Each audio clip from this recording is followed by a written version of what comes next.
Friends, మనం ఈ తండ్రి లేని లోటు పార్ట్ 1లో తండ్రి రమేష్ గారు ఎలా చనిపోయారు, అలాగే తండ్రి చనిపోయిన తర్వాత తల్లి మాట వినకపోతే పెద్ద కొడుకు కార్తిక్ జీవితం ఏమైంది అనేది మనం తెలుసుకున్నాం. ఇప్పుడు ఈ పార్ట్ 2లో కూతురు సంధ్య జీవితం ఏమైంది, ఎలా మలుపు తిరిగింది, ఆ తల్లికి దుఃఖం ఎలా మిగిల్చింది అనేది మనం తెలుసుకుందాం. ఫ్రెండ్స్, సంధ్య ఇంటర్ వరకు ఇంట్లో అమ్మ దగ్గర ఉండి మంచిగా చదువుకుంది. చదువులో కూడా ఎప్పుడూ అందరికంటే ముందే ఉండేది. కుదిరిన సమయంలో అమ్మకు అన్ని విధాలుగా సహాయపడుతూ వాళ్ళ కిరాణా షాప్లో పనిచేస్తూ ఉండేది. ఎంసెట్లో మంచి ర్యాంకు సాధించి ఒక మంచి పేరున్న కాలేజీలో తనకు నచ్చిన బ్రాంచ్లో సీటు సంపాదించింది.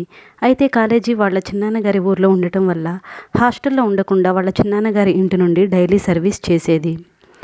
వాళ్ళ చిన్నాన్నగారికి కొబ్బరి బొండాల బిజినెస్ ఉండేది. బిజినెస్ పరంగా అలాగే ఇంట్లో అవసరాలకు వాళ్లకు ఒక జీప్ ఉండేది. దానికి ప్రతాప్ అనే డ్రైవర్ ఉన్నాడు. ప్రతాప్ పెద్దగా ఏమి చదువుకోలేదు. 10th క్లాస్ మాత్రం బుటాబుటీ మార్కులతో పాస్ అయ్యాడు. ప్రతాప్ హైట్, వెయిట్, పర్సనాలిటీ అన్నీ చాలా బాగుంటాయి. సంధ్య వాళ్ళ చిన్నాన్నగారు మ్యారేజ్ చేసుకోలేదు. కొన్ని హెల్త్ ఇష్యూస్ కూడా ఉన్నాయి. దేవాలయంకి సహాయకుడిగా ఉండేవాడు. ఆయనకు డబ్బులకైతే ఎటువంటి లోటు లేదు. మరి ఈ ప్రతాప్కి సంధ్యకి ఎలా కనెక్ట్ అయిందో తెలియదు, కానీ వాళ్ళిద్దరూ ప్రేమలో పడ్డారు. సంధ్య వాళ్ళ చిన్నాన్నగారికి అన్ని విధాలుగా ఇటు ఆరోగ్యం చూసుకోవడంలో కానీ వండి పెట్టడంలో కానీ బాగా సహాయపడుతూ ఉండేది.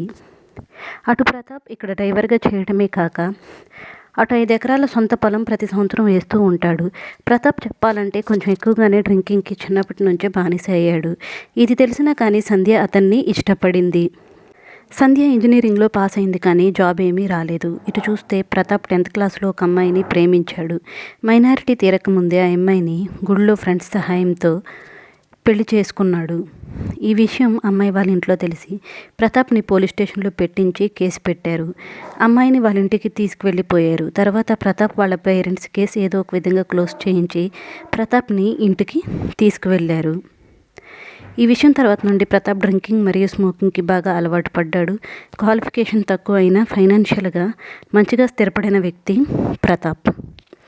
క్వాలిఫికేషన్ లేదు, డ్రింకర్, స్మోకర్, పైగా సంధ్య ప్రతాప్ కులాలు వేరు. మరి సంధ్య అతన్ని ఎందుకు ఏం చూసి ఇష్టపడిందో తెలీదు. వాళ్ళ ప్రేమ విషయం సంధ్య ధైర్యంగా చిన్నాన్నతో చెప్పింది. పైగా పెళ్లికి ఒప్పించింది. సంధ్య వాళ్ళ చిన్నాన్న ఈ విషయం 2 కుటుంబాలతో మాట్లాడి వాళ్ళ పెళ్ళికి ముహూర్తం పెట్టించాడు. కానీ సంధ్య వాళ్ళ అమ్మకి ఈ పెళ్ళి ఇష్టం లేకపోయినా వాళ్ళ చిన్నాన్నగారి మాట కోసం ఒప్పుకుంది.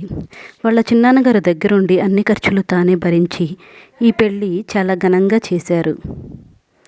సంధ్య వాళ్ళ చిన్నాన్న తనకి ఫ్యామిలీ లేదు, పైగా తనకి హెల్త్ ఇష్యూస్ ఉన్నాయి. పెద్ద వయసులో సంధ్య అయితే తనని చూసుకుంటుంది అనే స్వార్థంతో ఈ పెళ్లి జరిపించాడు. పైగా ప్రతాప్ని ఇల్లరికం తెచ్చాడు. అంతా బాగానే ఉంది, కానీ 3 years మంచిగా గడిచిపోయాయి. కానీ సంధ్యకి ప్రతాప్కి పిల్లలు లేరు.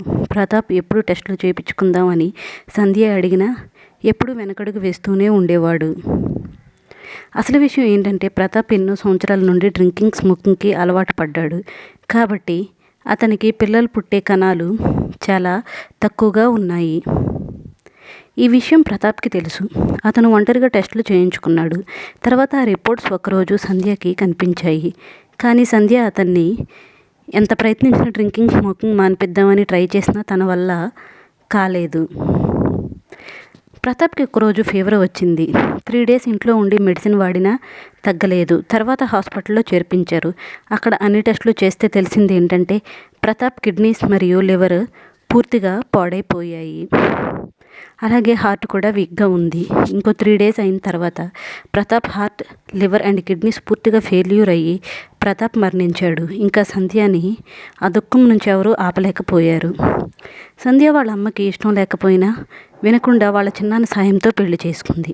వాళ్ళ చిన్నాన్న కూడా ప్రతాప్ హెల్త్ పరిస్థితి ఏంటి, తను ఫుల్ డ్రింకర్ కదా అనే విషయం ఆలోచించకుండా ఈ పెళ్ళి దగ్గరుండి జరిపించాడు. చివరికి ఫ్రెండ్స్, సంధ్యకి ఇది జీవితంలో కోలుకోలేని దెబ్బ. తండ్రి లేడు. అదే తల్లి మాట విని ఉంటే ఇలా జరిగిద్దా?